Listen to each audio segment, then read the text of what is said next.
ಳ ಗುಣಿತಾಕ್ಷರ ಅಥವಾ ಕಾಗುಣಿತವನ್ನು ಬರೆಯುವ ವಿಧಾನ. ಳ ತಲೆಕಟ್ಟು ಳ, ಳ ತಲೆಕಟ್ಟಿನ ಇಳಿ ಳ, ಳ ಗುಡಿಸಿ ಳಿ, ಳ ಗುಡಿಸಿನ ದೀರ್ಘ ಳಿ, ಳ ಕೊಂಬು ಳು, ಳ ಕೊಂಬಿನ ಇಳಿ ಳು, ಳ ವಟ್ರಸುಳಿ ಳೃ,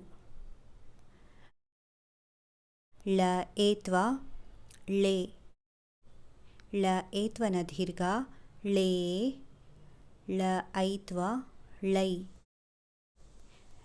ಳ ಓತ್ವ ಳೋ, ಳ ಓತ್ವನ ದೀರ್ಘ ಳೋ, ಳ ಔತ್ವ ಳೌ,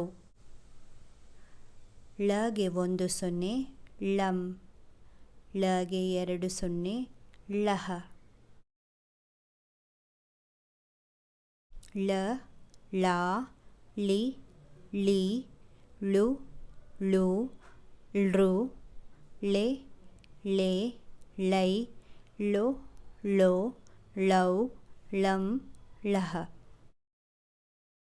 ಇದಿಷ್ಟು ಳ ಗುಣಿತಾಕ್ಷರ ಅಥವಾ ಕಾಗುಣಿತವನ್ನು ಬರೆಯುವ ವಿಧಾನ. ಧನ್ಯವಾದಗಳು.